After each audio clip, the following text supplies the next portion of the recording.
Queridos amigos, nesse momento são 20 horas. Hoje nós estamos no dia 18 de novembro do ano de 2014.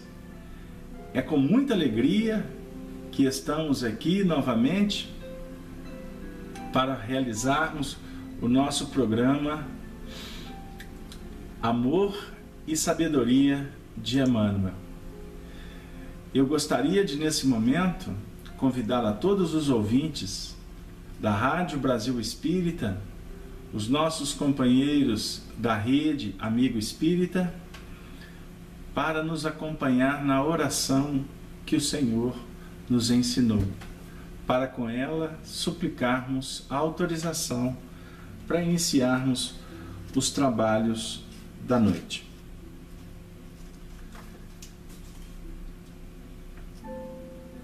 Senhor Jesus, Divino Mestre, Divino Amigo,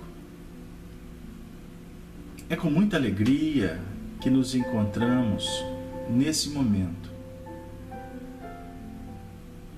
reunidos para estudarmos a doutrina espírita e abrirmos as possibilidades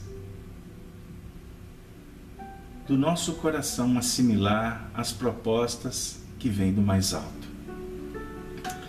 Suplicamos, Senhor Jesus, que Tu envies os ceareiros para visitar os nossos lares, para atender às nossas súplicas, cuidando das nossas mazelas.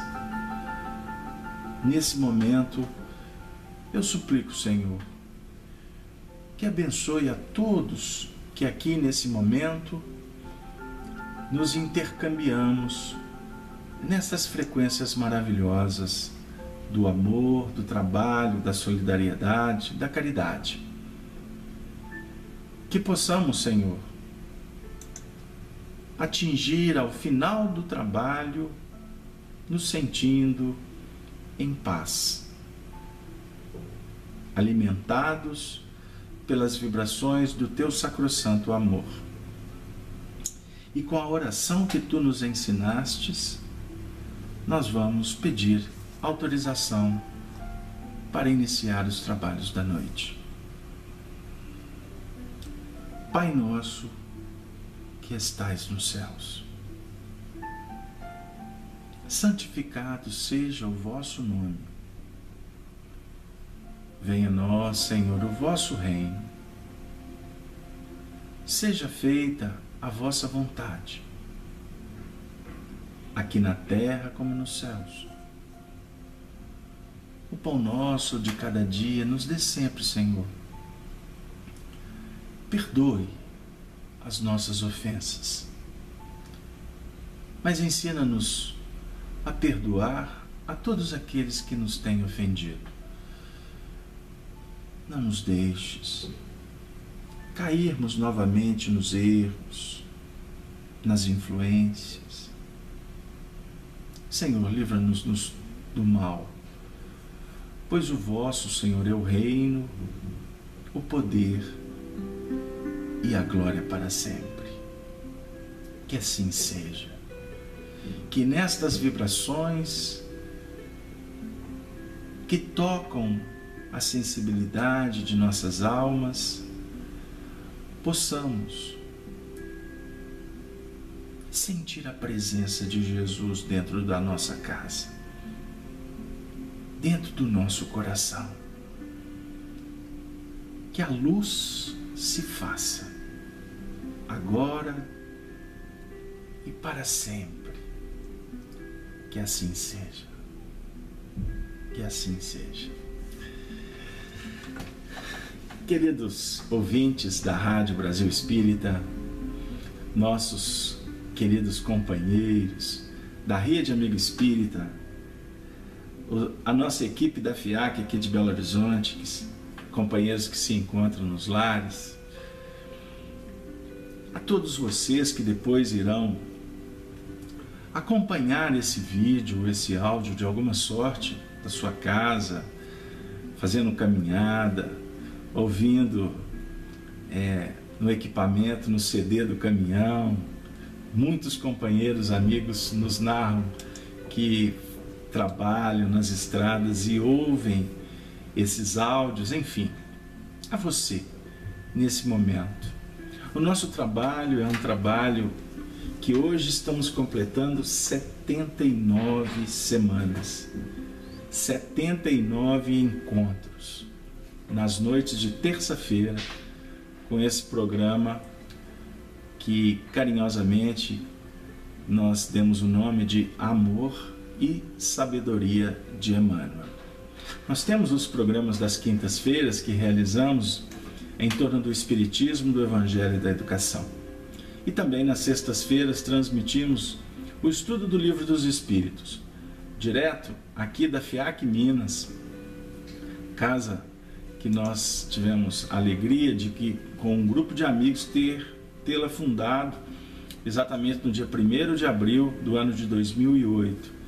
Então nós estamos caminhando aí para 7 anos de atividades, sendo que, para nossa alegria, hoje, toda a produção que nós realizamos, já passamos da marca de 3,5 milhões de acesso identificado através dos nossos 2 blogs, o chico-xavier.com, o feac.com e o nosso site principal, que é o www.feac.org.br. Material que nós disponibilizamos em parceria com a Rede Amigo Espírita. Então, com esse envolvimento, principalmente com a emissora, a nossa rádio web Brasil Espírita, e mais de 15 sites que hospedam, que retransmitem esse trabalho, a gente só tem a agradecer a Jesus, sem nenhum laivo de vaidade, mas acima de tudo de alegria por estar podendo levar a mensagem para tantos corações. Então, se a gente pode permanecer com o número que os nossos provedores, os servidores nos oferecem, eu gostaria de externar aqui, eu poderia até ser mais ousado de dizer que nós já passamos de 5 a 6 milhões de acessos, porque o material ele é replicado principalmente através da Rede Amigo Espírita, que graças a Deus hoje estamos atingindo uma marca hoje já estamos caminhando para 2 milhões e 800 acessos apenas no ano de 2014.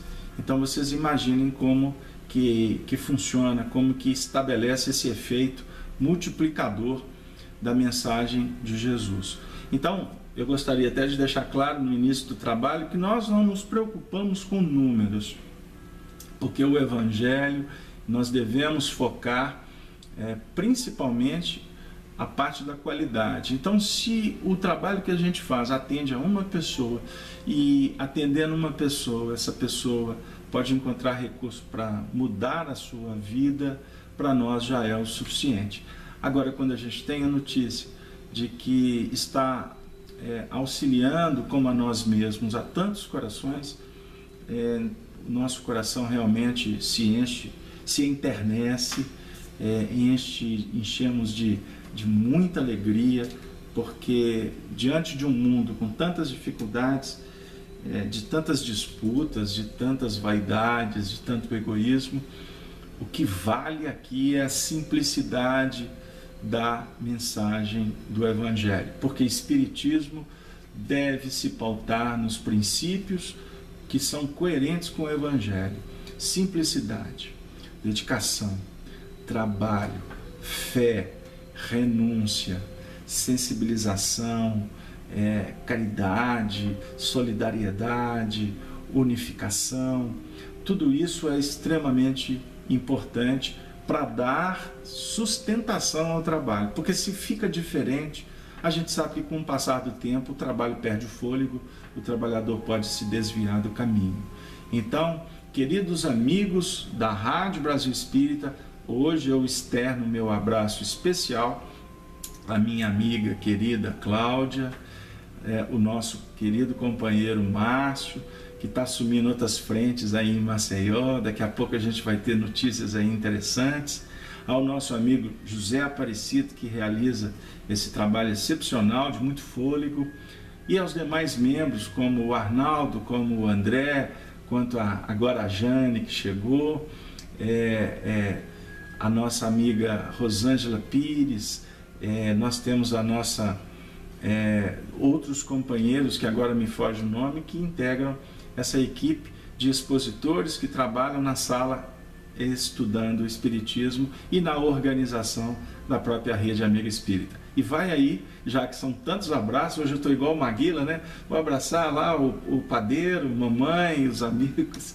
Eu gostaria de encaminhar hoje um beijo muito especial à minha querida Tuti, a esposa do José Aparecido, que afirmam as entendidas que na frente de todo grande homem existe essa sustentação que vem do alto. Então não é atrás de um grande homem, não, é na frente de todo grande homem existe uma grande mulher, porque se não for assim, o casamento não se faz perfeito. Sem delongas, nosso trabalho Amor e Sabedoria de Emmanuel, nós estamos estudando alguns aspectos que remontam o romance há 2000 anos, que foi psicografado na década de 40, através das mãos abençoadas do nosso inesquecível, do nosso querido Francisco Cândido Xavier. Hoje para nós, dia 18 de novembro, terça-feira, são 20 horas e 12 minutos nesse momento. O trabalho é desafiador novamente. Por quê? Nós vamos refletir agora em torno do capítulo 5 da segunda parte, que é intitulado Nas Catacumbas da Fé. E mais à frente, e no Circo do Martírio.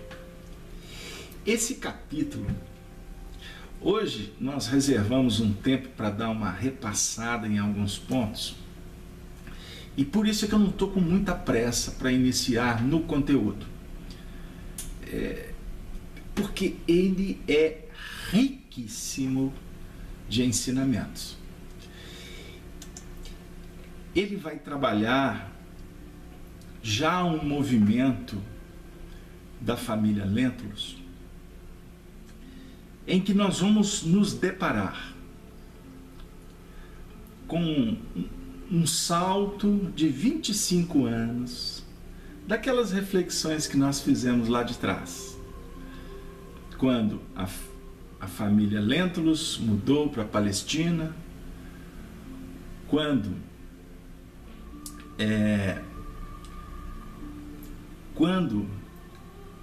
nós vamos relembrar daquele instante do encontro de Flamínio Severus com Públio, relembrando o passado, Emmanuel, o senador Lentulus, contando que se viu como o próprio bisavô. Mais à frente nós vamos ver essa família partindo para a Palestina em busca da cura de Flávia Lentulus, o nosso querido Chico.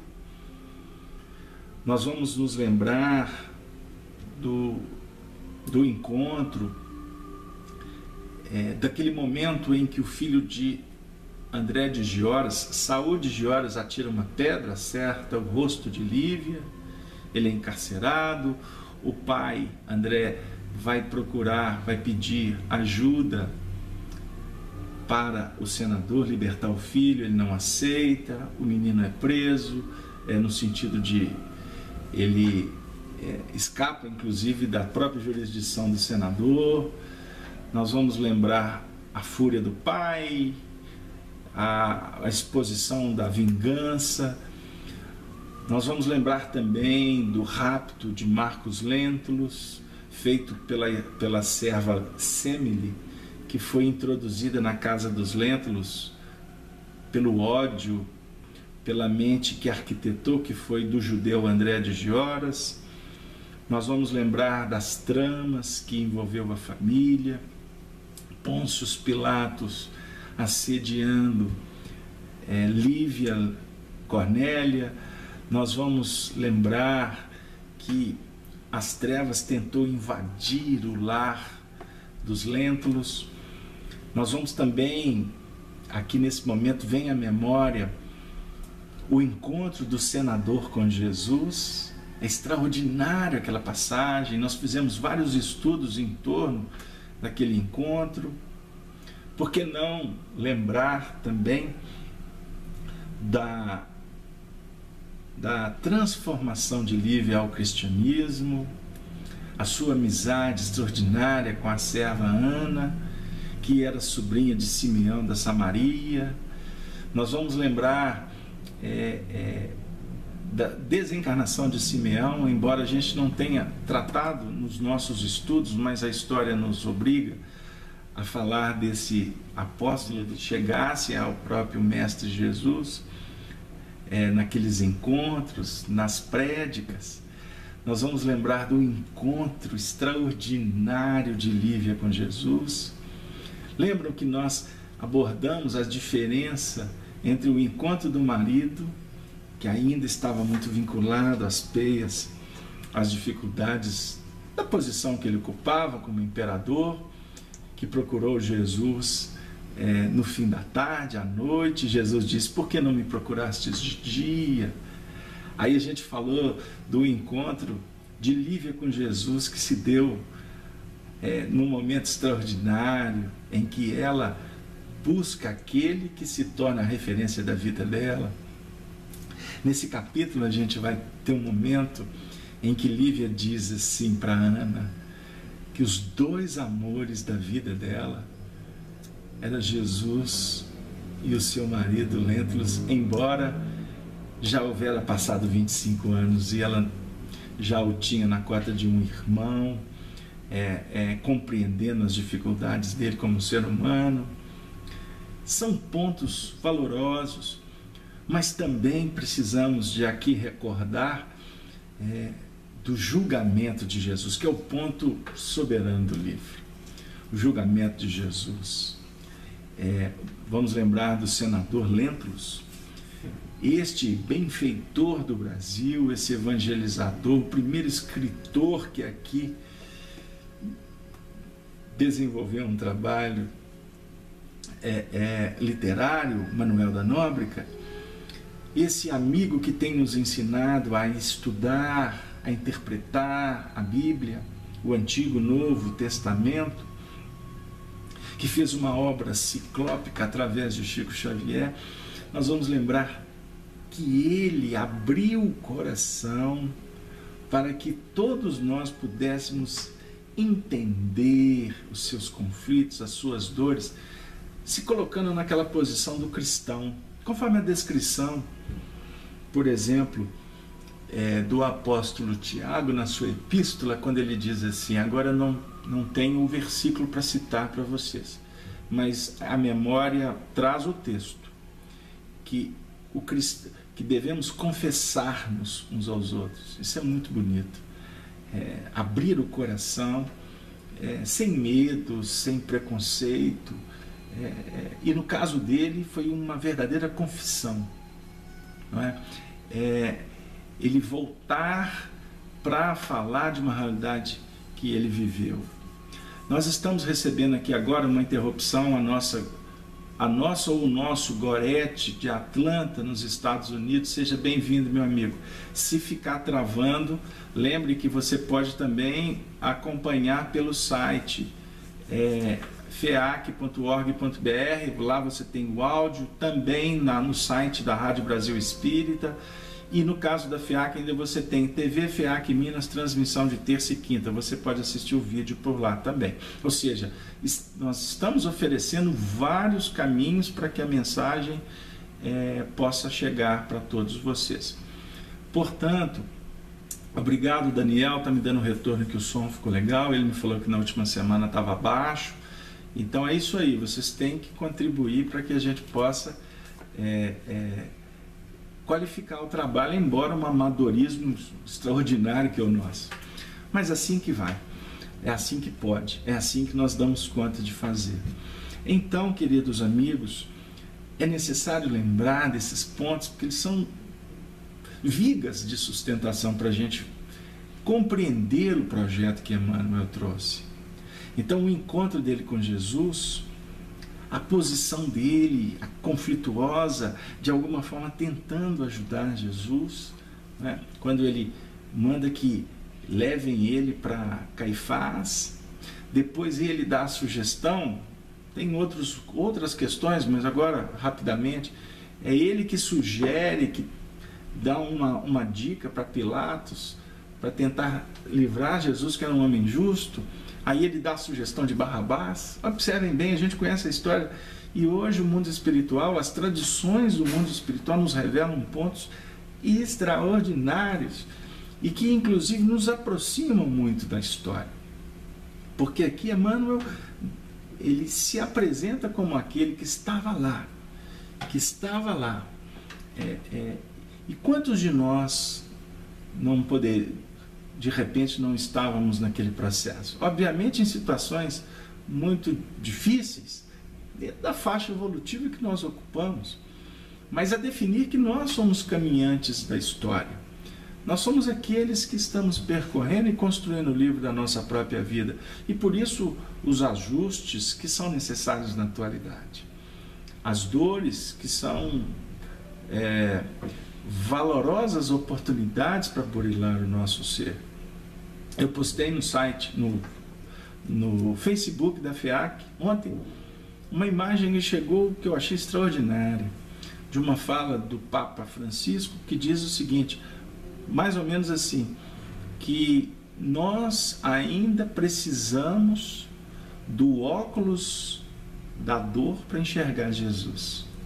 Precisamos dos óculos da dor para enxergar Jesus. Porque o nosso coração está fechado. Porque nós ainda não optamos pela senda do equilíbrio, do bom senso, do cuidado, da fraternidade, da caridade. E por isso nós estamos tendo esta divina oportunidade de passar pela dor, como Leon Denis trata no livro do Problema do Ser, do Destino e da Dor, como a dor abençoada, esse anjo que nos ajuda tanto. E aí nós estamos caminhando na história, e é necessário relembrar também, por exemplo, aquele momento em que Jesus é flagelado. Eu queria até contar para vocês que dentre todos os programas, todos os estudos que nós desenvolvemos em torno do livro há 2000 anos, que eu não tenho o número preciso de quantos foram, mas o programa que mais deu ibope, mais deu acesso, foi aquele que nós demos o nome, sob a orientação do Mundo Maior, do flagelo de Jesus. Quando nós trouxemos um texto inédito do Chico Xavier narrando como foi a dramaticidade, como foram os detalhes.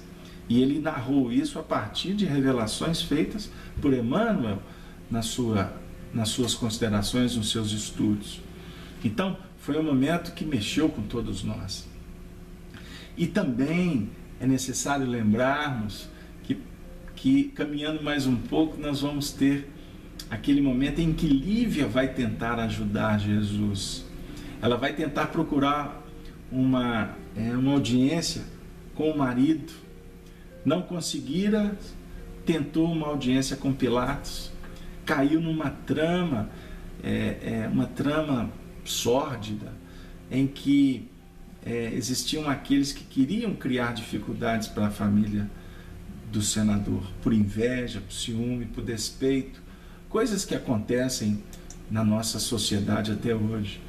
E o próprio marido, vendo a esposa saindo do palácio de Pilatos, saindo exatamente do apartamento onde ele recebia as suas aventuras em nível íntimo, e ele naquele momento, influenciado por terceiros, ele acaba acreditando numa mentira, em que a sua mulher estava tendo um caso com Pilatos, estava sendo infiel aos seus compromissos morais. E isso é de um valor na história desses espíritos muito sério e que nos faz repensar muitas questões do nosso contexto diário. Inclusive a nossa invigilância em dar ouvido a tudo que bate na nossa porta. Nós precisamos de aprender a triar, a filtrar. Hoje em dia, com tanta informação, com internet e etc., devemos sermos cuidadosos, mas acima de tudo, também valorizar os nossos compromissos. Estabelecer parâmetros da ética para nos vincularmos dentro de um diapasão que possa nos trazer paz, tranquilidade no coração. Então, o Ivani, inclusive de Caldas, está falando que foi um estudo muito emocionante. Eu acredito que ele esteja se referindo ao flagelo de Jesus. Mas também aquele momento em que o senador volta para casa e encontra Lívia, que estava em prece. Como ela não teve sucesso no empreendimento de tentar ajudar o Senhor da vida, ela estava no seu lar acompanhando Jesus crucificado no alto do monte, e ela olhando pela janela do apartamento que eles houveram alugado, porque eles estavam em Jerusalém de passagem, eles não residiam em Jerusalém. E aí, essa passagem do livro é também significativa, porque ela, entristecida com toda aquela situação, vendo aquele homem justo crucificado, sem se defender, porque as notícias já tinham corrido sobre a postura dele. O advogado do advogado não advogou em causa própria. E a gente observa os homens se matando para defender coisas que não têm a mínima importância espiritualmente, se embrenhando na ilusão e com isso criando separatividades, etc, etc. E ele entra de uma forma intrépida, de uma maneira brusca, e define uma situação de um rompimento, aonde ele coloca que só não a levava à morte por respeito ainda às tradições familiares, à filha, enfim, mas que se ela se aventurasse mais uma vez, ela não teria uma segunda chance. E ela, envolvida por Jesus, que antes do fato dissera, quando ela indaga por que ele morrendo na cruz, né? Ele disse: é necessário morrer na terra para angariar os céus, para que alguns instantes em seguida ela vai viver, ela vai ter a oportunidade de dar o testemunho para que pudesse efetivamente implementar aquele conteúdo dentro do seu coração. É o que a gente tem falado, o que a gente tem discutido nos nossos estudos, nos nossos encontros, querido amigo espírita. Você que está aqui na sala estudando Espiritismo, em sua casa, acompanhando através da Rádio Brasil Espírita. Evangelho é vivência. Não podemos ficar apenas no blá blá blá, na esgrima intelectual, quem sabe mais, menos. Evangelho é uma proposta que agrega. Mas para agregar no mundo de desagregações, é necessário renunciar, esperar, abençoar, passar. Eis o simbolismo, eis o movimento que o Cristo propõe para todos nós. E aí, por que não lembrar, queridos amigos, do momento em que o marido bate a porta, sai, e ela se sente envolvida por uma energia, por uma fé, por uma força, por uma esperança que ela nunca houvera testemunhado. Isso são pontos valorosíssimos para todos nós que estamos passando pelas augúrias do testemunho. Aí nós também vamos lembrar, dentro desse resumo, que não estava na nossa previsão, ele foi acontecendo, e eu vejo que ele tem uma significação agora, e é planejamento do mundo maior. É necessário nós lembrarmos do retorno da família, Lentulus, para os últimos momentos, os últimos instantes, que o amigo do senador, Flamínio Severus, vai conceder a eles, inclusive com um testemunho muito importante.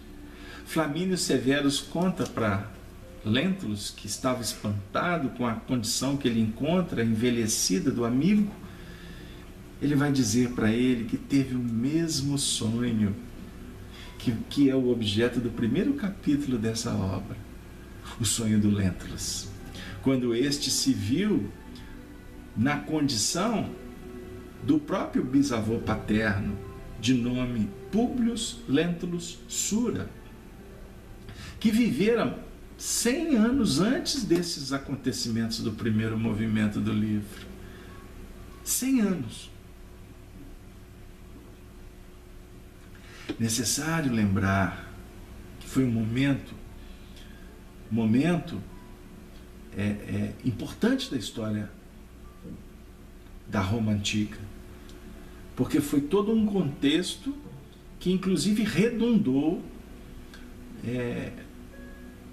na queda da República, na ascensão do primeiro triunvirato, com César, com Pompeu e com Crasso.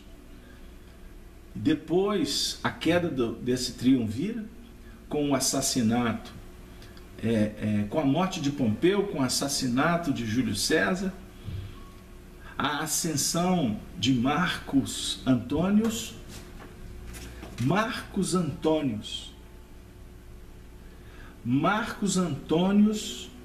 eu chamo a atenção dos estudiosos.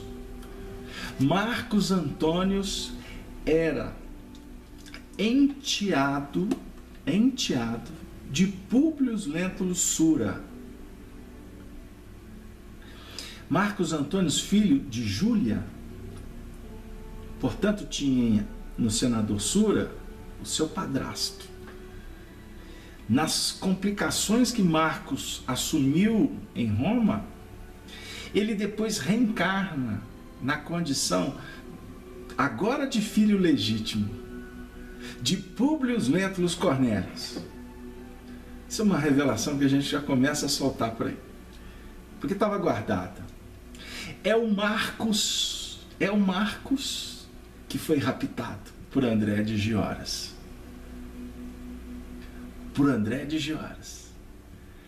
Então, a história ela é muito bem arquitetada pelo mais alto, a definir que as coisas não estão soltas. Os espíritos não reencarnam e se encontram de uma forma desorganizada. Existe, ensina Kardec, parentela corporal, parentela espiritual. Vamos estudar o Evangelho segundo o Espiritismo, porque para muitos o Evangelho segundo o Espiritismo é apenas um livro de mensagens espirituais, o que ele tem essa função também. Mas o Evangelho segundo o Espiritismo é uma obra para ser estudada, porque ela tem um valor literário extraordinário. Ela tem princípio, meio e fim. O encadeamento dos capítulos tem uma lógica que foi desenvolvida pelo precursor dos novos tempos. Como define Humberto de Campos, o precursor da felicidade celestial, Allan Kardec, a voz que clama no deserto. São pontos para a gente refletir. É necessário lembrar que Flamínios teve o mesmo sonho, porém ele se viu na condição de um grande parceiro de Sura, Quer dizer, os dois senadores estavam juntos novamente, agora para trabalhar em outras bases. E eles avançaram bastante. Porque se a gente estuda a personalidade de Cetego, a personalidade de Sura, a gente vai observar que eles estavam numa teia de sombra complicada. Complicada. Fruto da busca do poder. Porque os grandes da época da República queriam o poder. E a Revolução de Catilínia foi abafada por uma mente brilhante e que era autoridade. Nós estamos falando de Marcus Tullius Cícero, o pato, né? O pato. Então, nós vamos viajando na história para verificar o porquê das dramaturgias do lado do nosso companheiro Sura. E ele, já no último momento de vida, reconsidera tudo que ele houvera dito para Lentulus no primeiro capítulo da obra, quando Lentulus narrou o fenômeno do sonho, da reminiscência, né? Porque naquele momento o senador Lentulus falou para ele sobre reencarnação, filosofia dos egípcios, dos gregos, e ele, não, cuidado, nós temos que manter as tradições dos deuses, nós temos que estar focados nos nossos antepassados, na nossa cultura romana, isso é devaneio, cuidado. E aí, no último momento de vida, ele chama o seu amigo, os anos se passaram, e ele diz: tudo que eu te disse, descarta, porque hoje eu vejo a lógica da imortalidade da vida, do fenômeno do retorno na reencarnação, que é lei natural. Ele vai falar tudo isso para o seu amigo, que fica espantado.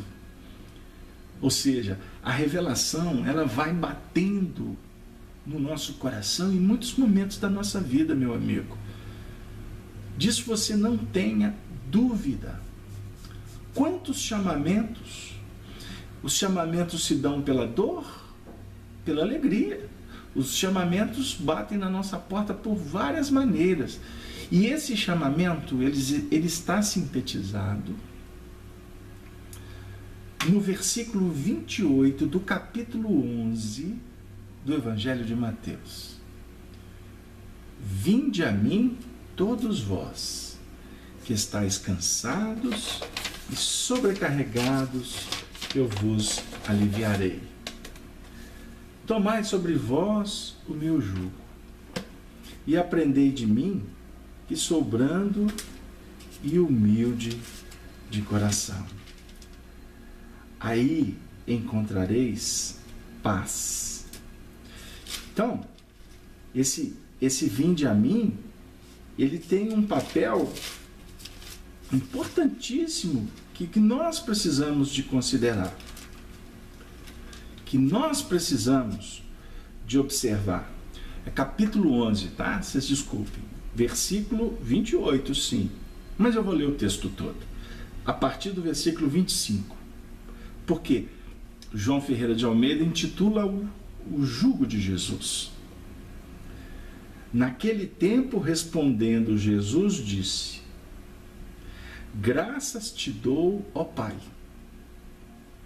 Senhor do céu e da terra, que ocultastes estas coisas aos sábios e entendidos, e as revelaste aos pequeninos. Observem a magnitude desse versículo. Naquele tempo,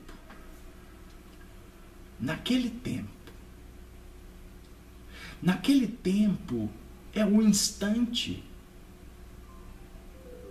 que há a imaturidade. Imaturo, a revelação não bate, ela não chega. E Jesus disse lá atrás: graças te dou, ó Pai, Senhor do céu e da terra, que ocultastes essas coisas aos sábios e entendidos, e as revelastes aos pequeninos. Porque nós, como sábios e entendidos, costumamos, queridos amigos, nos fartar na vaidade. Então é melhor não. A providência divina revela no momento oportuno. Agora, naquele tempo, quando se faz pequeninos, sensíveis, quando abrimos o coração, naquele tempo o Senhor revela. O Senhor conta. Esse, naquele tempo, a princípio, se refere ao que passou. Então nós temos que considerar que houvera questões que não foram ditas pela providência divina.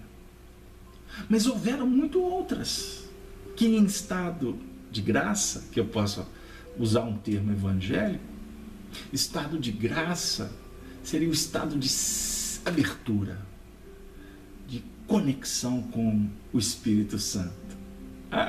Deu lá? Vamos daqui a pouco falar que o nosso programa está com cheiro de sacristia, com muito carinho. Não. Com todo respeito à sacristia, que nós vivemos por lá há muito tempo. Mas eu quero dizer o seguinte: o Espírito Santo é a comunhão da alma que se purifica. Na verdade, mas não é verdade intelectiva, discursiva. É a verdade plena, que conjuga passado, presente e futuro. Verdade que é soberana. É a verdade no seu sentido de estabelecer possibilidades para que nós nos intercambiemos e permaneçamos em comunhão com Cristo. É difícil expressar em palavras, mas eu gostaria de dizer assim. Eu gosto de explicar didaticamente para a gente ver se a gente entra no sentimento da questão. Jesus disse assim, na oração que está contida no capítulo 17 do Evangelho de João: Pai, ele ora pelos discípulos. Pai, eu não vos peço que os tire do mundo. Pai, eu vos peço que os livre do mal. Pai, santifica-os na verdade, para que eles estejam comigo como eu estou contigo. Esse trecho é lindo. A gente estudava muito ele lá atrás, quando a nossa comunidade só estudava o Evangelho de João. Então, por isso um pouco de familiaridade com esse texto. Isso em outras existências, tá bom? Só para esclarecer. Mas eu quero dizer o seguinte: é importante a gente verificar o que vem a ser essa verdade que liberta, que protege. Essa verdade que nos coloca em condição de observar detalhes, possibilidades, que ampliam o horizonte. Mas para isso é necessário simplicidade, é necessário cuidado, paciência, é necessário ternura, poesia, arte, música, é necessário ritmo, é necessário qualidade, gênero, é necessário, portanto, a arte de todas as artes, conforme nos explicam os Espíritos, a harmonia, porque o amor de Deus é a harmonia, e da harmonia que se deriva todas as outras artes, inclusive a própria melodia, que é a mais materializada de todas. A pintura, que nos sensibiliza, que nos toca o sensório mais grosseiro. Embora é necessário ter o sensório habilitado para registrar o que está materializado e que nos projeta para o divino. Eu acho que o negócio apertou, hein? O que vocês acham? Cleusa, manifesta, minha amiga. Eu estou vendo aí que você está querendo trazer um pensamento. Fica à vontade. Nós estamos trabalhando aqui em grupo. Mas eu precisava, já que eu trouxe o texto, dizer: todas as coisas me foram entregues por meu Pai. E aí eu vou acelerar, porque eu queria chegar no 28 mesmo. Vinde a mim. A Cleusa está dando um sorriso lá em Portugal. Por que, Cleusa? Eu te peguei na curva? Minha filha, não é que é profundo demais. É só a gente ter cuidado. É só ter olhos de ver. Por que Emmanuel pega versículo por versículo? Isso é uma arte judaica. Não é? Isso é uma arte, é uma metodologia de estudo espiritualizante, espiritual, que remonta à antiguidade. A antiguidade. Observem como os egípcios estabeleceram a filosofia que trouxeram das hostes maiores, por exemplo, como de Capela. O problema é que a gente vai muito para o esoterismo com X. É necessário a gente analisar com uma visão esotérica, com S, porque esoterismo é para o povo. Virou comum. Com S é profundidade. Doutrina espírita propõe profundidade. Profundidade. Então por que existe uma pirâmide? Por que construíram pirâmide? Só para ser um templo, uma nave que vai guardar o túmulo de um faraó? Uma pirâmide simboliza um processo evolutivo. Processo evolutivo. Uma pirâmide, eu posso dizer que ela é o simbolismo da casa mental. São pontos. No ápice da pirâmide você fala de unidade. Nas bases você fala de dualidade. Nas quatro faces você fala do quaternário, que é a fixação nossa nos planos da elaboração mental, que requer, que exige reencarnação. Por isso os quatro corpos fundamentais.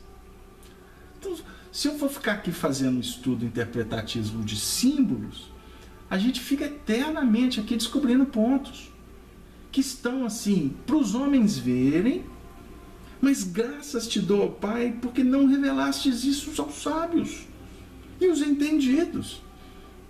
Porque o Pai tem que revelar para os pequeninos. Agora, como que o Pai revela para os pequeninos?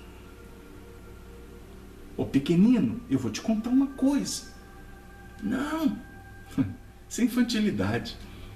Porque as leis da vida, elas estão dispostas. A lei de gravidade está aí. Quanto mais você envolver, estudar, etc., mais você vai observar a exuberância da gravitação, da gravidade, atração, repulsão dos corpos. A eletricidade está aí. Quanto mais você estudar, mais você vai ver como ela pode te oferecer recursos. A reencarnação é uma lei divina. Quanto mais você se aproximar da reencarnação, mais você vai sair da reencarnação. Querem uma reflexão? Eu vou voltar para 2000 anos, tá? Eu tenho 2000 anos para voltar para o livro. Não sei se eu vou perder o emprego antes, mas vocês vibrem aí, porque hoje nós estamos batendo papo. Quanto mais você estudar a reencarnação, mais você vai sair da reencarnação. Como assim, Casalberto? Quer um exemplo? Vamos para a didática do Evangelho? Vamos para os textos?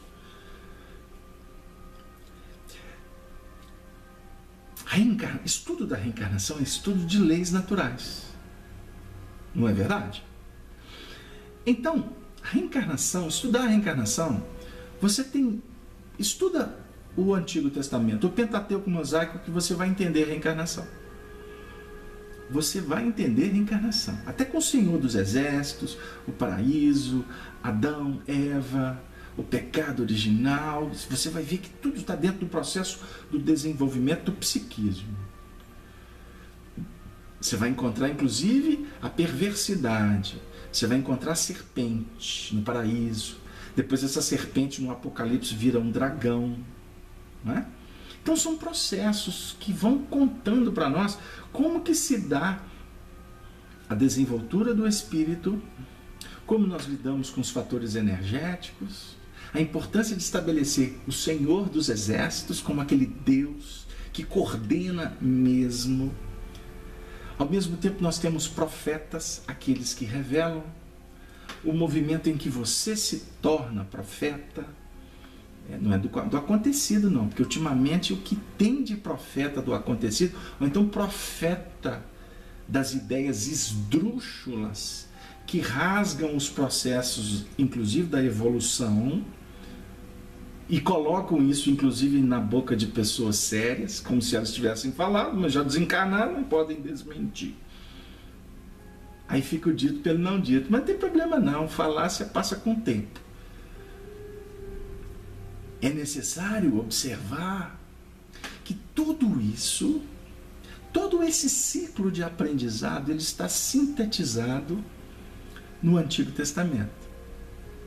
Jesus, com o Novo Testamento, inaugura um outro movimento, um outro ciclo de evolução. Planetária, sim, mas cósmica, porque ela se dá em todos os mundos.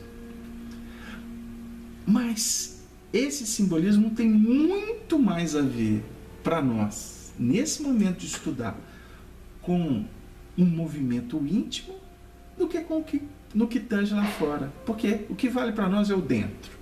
O que está fora, a gente busca, recolhe, mas nós temos que voltar para o que está dentro. Então, primeiro, o desenvolvimento é intelectual, é informativo, é lidar com limites, é aprender o não furtar, não desejar o que não é seu, isso, não matar, não usar falso testemunho, não. São 7 nãos. Olha o 7 como número que representa a evolução setenária. 7. Depois eu conto a história do 7. Mas nós temos 3 mandamentos que não são impeditivos. Então, 7 impeditivos. Não. Mas 3 são positivos. O que eu quero dizer? Se Lao Tse, se os avatares da antiguidade falavam assim: não faça o outro que não gostaria que o outro te fizesse. Portanto, não. Está dentro desses 7. Com Jesus, a proposta do amor, ela não é ordenativa, ela é libertadora. Com Jesus, o ensinamento é assim, que representa os 3 mandamentos positivos. Amar a Deus sobre todas as coisas, honrar pai e mãe e guardar o sábado. 3. Mas com Jesus ele está dizendo assim: faça ao outro o que gostaria que o outro te fizesse. Deu aí? Então são movimentos que precisamos ter atenção para não falar bobagem, para não escrever bobagem, para não se comportar de uma forma equivocada.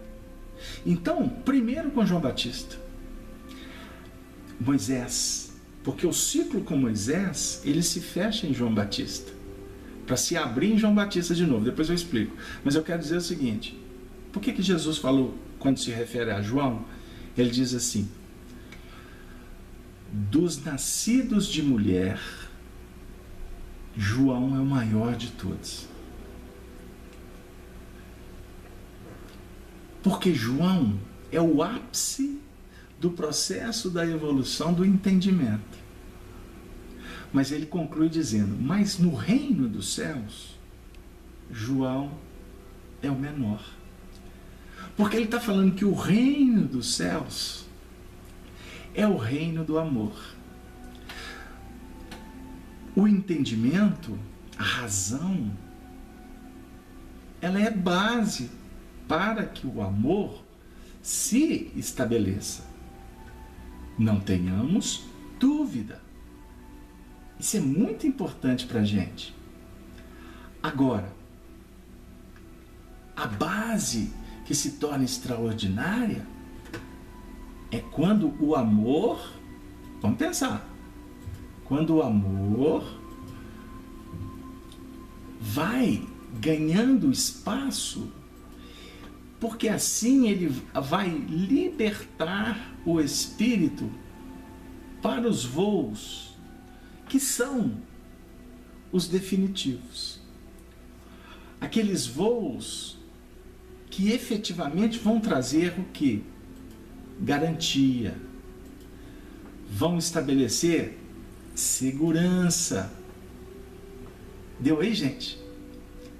Então, cara, aqui, que a gente pode elencar aqui, que estabelece a importância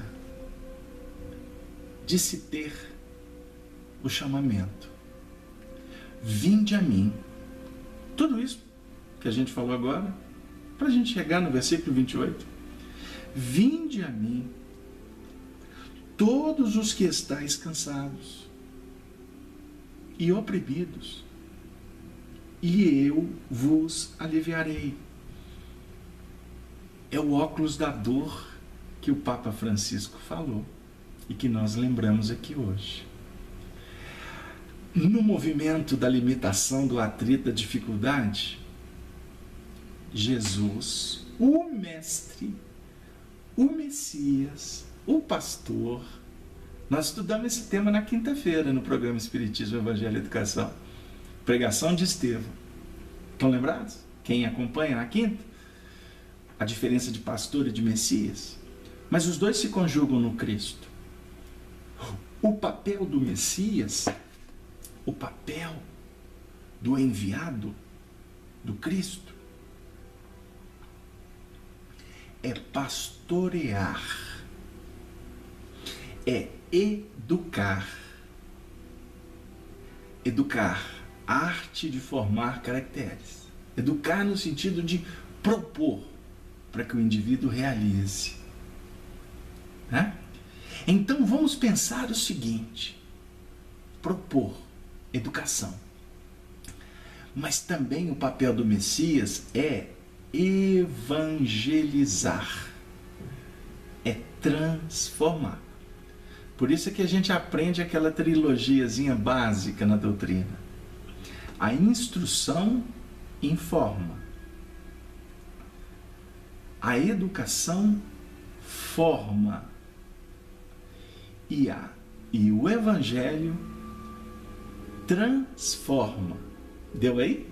E o evangelho transforma. Porque se não transformar, continua fazendo bobagem.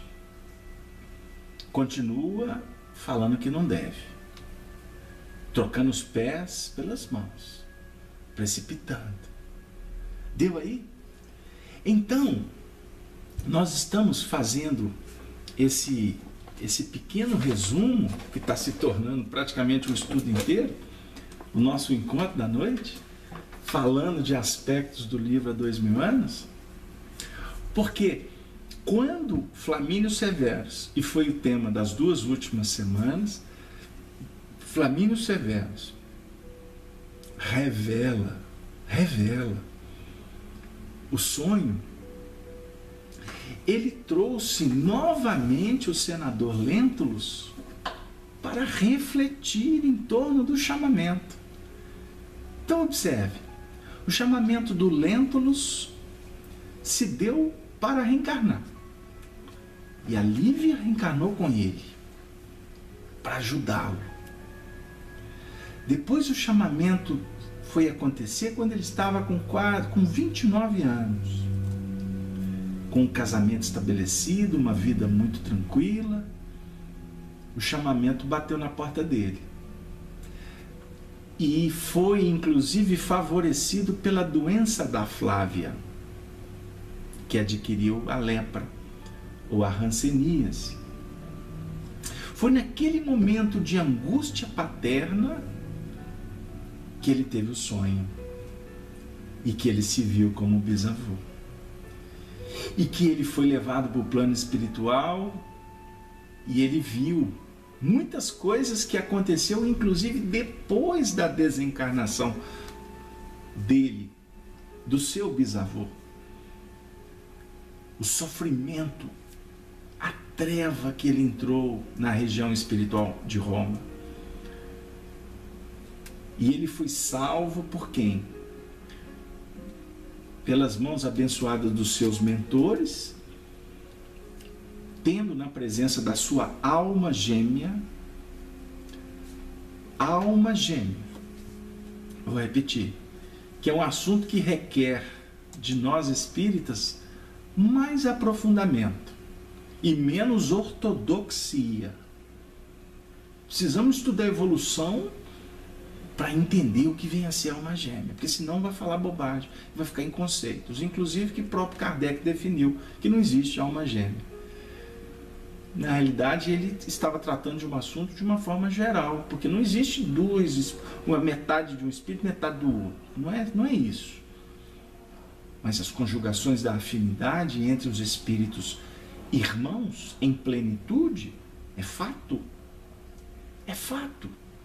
Só o amor é capaz de penetrar nas regiões mais difíceis, mais empedernidas. Só o amor. Porque o amor é a energia que é operada, conforme André Luiz descreve, com energias super curtas. Um pensamento comum, energias longas, vibrações longas. Entendeu aí? Então, quando você opera com ondas de amor, que são ultra curtas, você diminui espaços intratômicos e você projeta luz. Projeta luz. Como Simplício desejou aí para o Clay, estou sem óculos, Shelley, não é isso? Luz e paz. Projeção de luz faz paz, adocica, abençoa. Deu aí? Então, vamos refletir, meu querido amigo ouvinte da Rádio Brasil Espírita, da Rede Amigo Espírita, você está no chat. A Cleusa está dizendo assim: amar ao outro não basta. Temos que amar lucidamente. Cleusa, querida amiga, você me permite um adendo no seu pensamento? Que nós concordamos, amar tem que ser com lucidez. Mas o que é amor? O que é amor? O que é amar de verdade? Será que você não está querendo se referir a ter sentimentos que envolve o desejar o bem, o trazer, oferecer alguns recursos que possam felicitar? Se for nesses termos, você está falando de uma partícula de um projeto chamado amor. Porque o amor não é só apenas sentimento. É querer o bem sem ter que esperar nada em troca. Tá. Filosoficamente é isso aí. É vibrar em consonância com Deus. É fazer luz. E você faz luz acionando a vontade, os seus recursos. Mas também envolve sabedoria, experiência.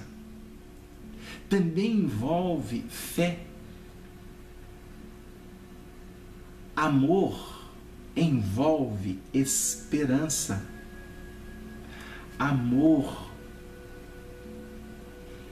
enreda a paciência.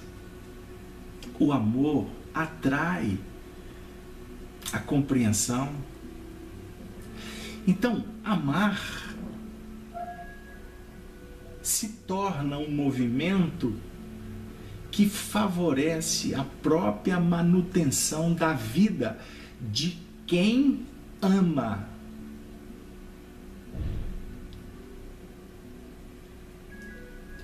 Quem ama, como disse a Marcilene, amar é saber perdoar. Marcilene, quem ama não precisa perdoar, porque ele ama. Amor é dádiva plena. Amor é luz insofismável, inestimável, imensurável. Amor, portanto, eu volto a dizer, com Jesus, com Emmanuel, que amor é o alimento do Espírito. Você alimentado, meu amigo, a vida tem outra conotação. O Simplício escreveu assim, lá de Bento Gonçalves: quem ama não precisa de mais nada, pois está completo. Nossa, Simplício, meu amigo, agora você foi fundo, Simplício. Você foi assim, perfeito. Você foi assim, envolvido pelas hostes superiores. Quem ama não precisa de mais nada. Quem ama não está. Quem ama é completo. Ele não está. Porque nós podemos estar sentindo plenitude ou completude para daqui a pouco não estar mais. Agora, as virtudes são vigas, poderosas, poderosíssimas, para fazer com que sua vida tome outra direção. Porque você estará pronto para se adequar a qualquer situação. Quem ama sempre encontra um mais alguma coisa. Sempre vai achar um pouquinho mais de feijão para inteirar para alguém que chegou. Quem ama sempre estará aguardando a chegada da providência divina. Então, nós temos, como o Simplício está colocando, eu vou ajustar para adequar, nós temos momentos felizes, mas nós não temos a felicidade plena na Terra. É utópico querê-la, procurá-la. Então a companheira hoje me procurou dizendo: meu filho quer suicidar. O que eu faço? Me restou dizer: ame, espere, trabalhe, perdoe sempre. São as propostas de Abigail para Saulo de Tarso, que nós vamos estudar daqui a algumas semanas. Mas não é fácil colocar em prática. Porque quem está querendo tirar a vida está enlouquecido. Está buscando um recurso que não existe na morte. Nós precisamos de ter Jesus como modelo e guia, porque completo Ele não avocou nada. Ele não pediu nada para ele. Ele não exigiu absolutamente nada. Ele não criou seguidores. Ele não inventou uma escola para que a gente pudesse ficar em procissão atrás dele. Observemos. Ele disse: vinde a mim, todos que estáis cansados e sobrecarregados, que eu vos aliviarei. Esse é o versículo 28 que nós lemos. Agora, de memória, eu vou recitar o 29. Mas tomai sobre vós o meu jugo e aprendei de mim, que sou brando e humilde de coração, para encontrardes paz. Tome sobre vós o meu jugo. O jugo dele é leve, porque ele é sustentado pela compreensão. E tomar o jugo é seguir com o jugo. Não é ficar debaixo da asa de Jesus, vinde a mim e a gente lá vai ficar. Não.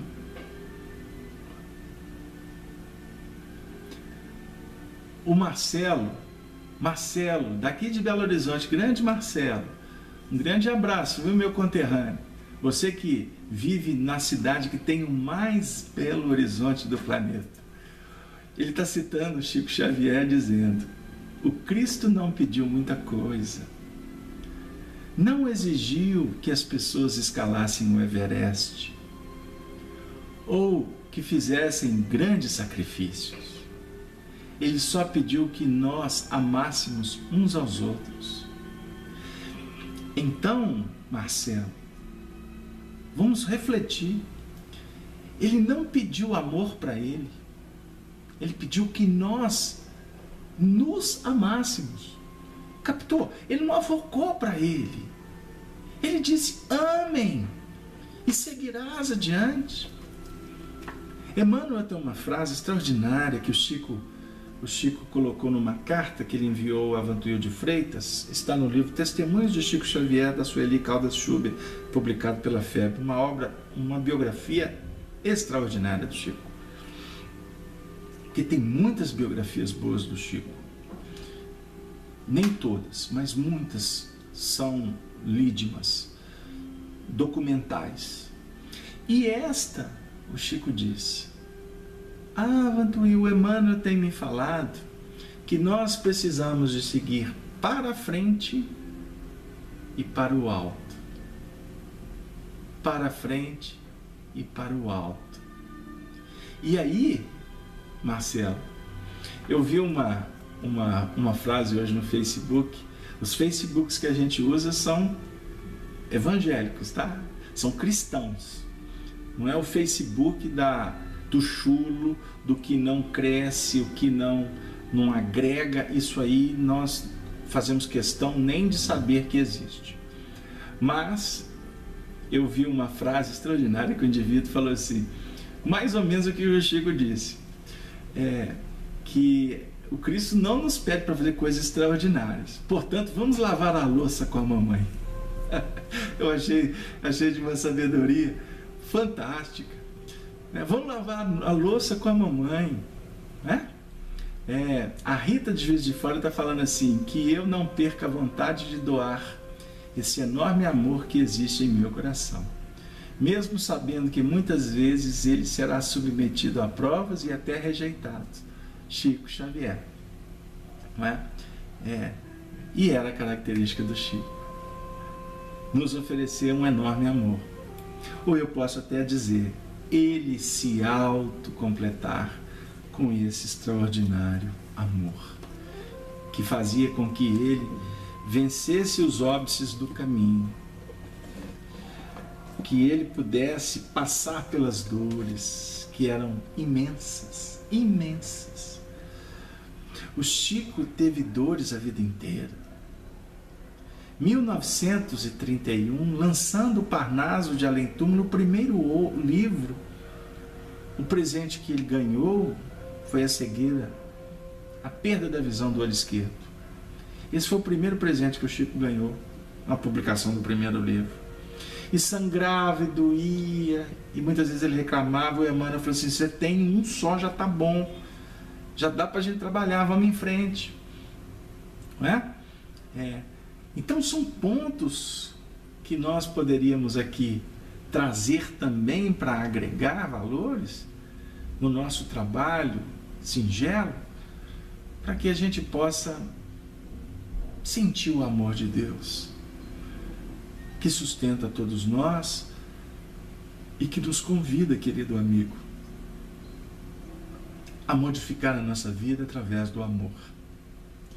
Eu gostaria de convidar a vocês, todos os ouvintes da Rádio Brasil Espírita, da Rede Amigo Espírita, para estar conosco na próxima semana, porque nós vamos dar continuidade, vamos entrar propriamente no trabalho, no seu sentido de entrar, observar o que nos reserva, o que Emmanuel tem para nos contar nesse momento tão valioso do nosso aprendizado.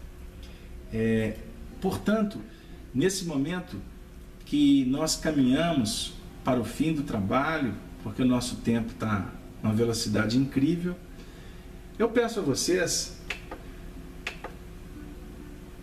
que nos acompanhem numa poesia de Maria Dolores, para que esses versos possam representar para nós a alegria, o sentimento que envolveu a todos nós nesse intercâmbio com os nossos companheiros de outras terras, e que possamos ter sempre a certeza do amparo do mundo espiritual, que jamais nos deixa seguir o passo em vão, que não permite que nós estejamos sós, e por isso sempre nos oferece os recursos que nós precisamos para dar, para seguir, para nos ajustar na caminhada que nos propusemos antes de reencarnarmos.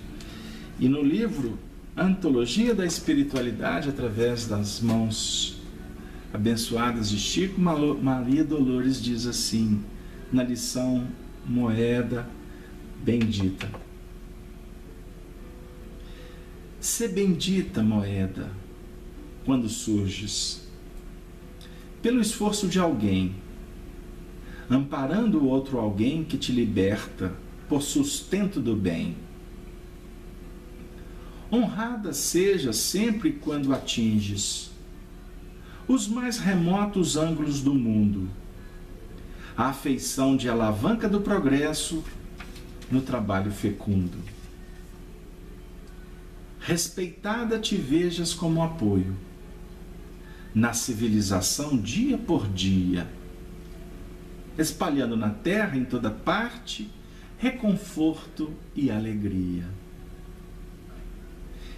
Venerada te mostre sobre a forma em que o poder humano te estrutura, a fim de garantir os méritos da escola no clima luminoso da cultura.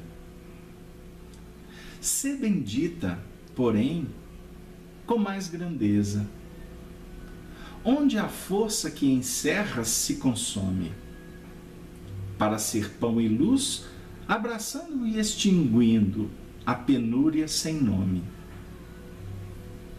Enaltecida sejas com mais glória, na sombra em que teu brilho sobrenade, para lenir a dor que obscurece as trilhas da viuvez e da orfandade.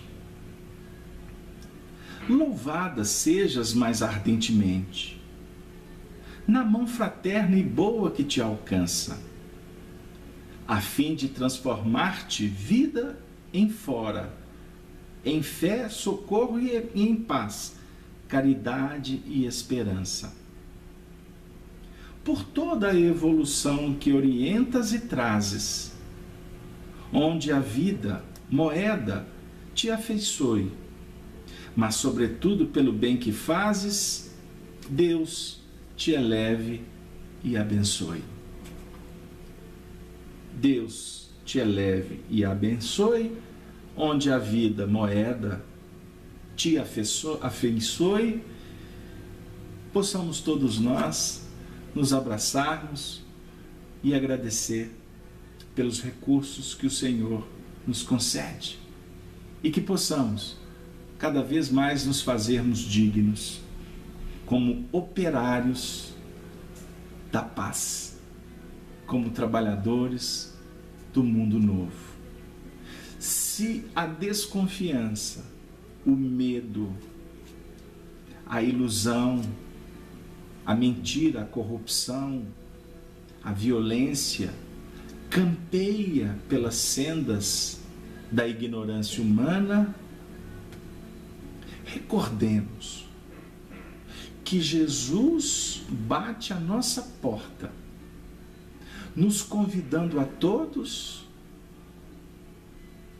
para que possamos sair pelo caminho, oferecendo reconforto, a esperança, acreditando que tudo vai mudar, que as pessoas precisam de oportunidades. Então, antes de denegri-las, silenciemos. O mal deve ser represado, devemos evitar comentá-lo.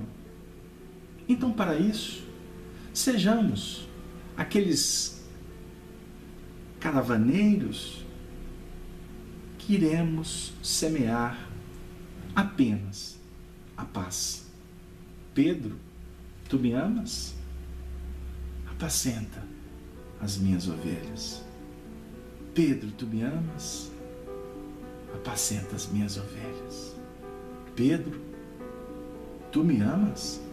Sim, mestre, te respondi por 2 vezes. Apacenta o meu rebanho. Que Jesus esteja conosco. E Ele está no meio de nós. Que estejamos com Ele, agora e sempre. É a súplica que nós fazemos aos nossos benfeitores, para que eles continuem sustentando e abençoando todos os lares dos nossos amigos para sempre. E assim me despeço dizendo: Ave, Ave, Ave, Ave Cristo. Um abraço e endereçamos um carinho, um amplexo respeitoso de um querido companheiro que se faz presente nesse momento no nosso encontro. O nosso querido Pedro de Alcântara. Até breve. Que assim seja.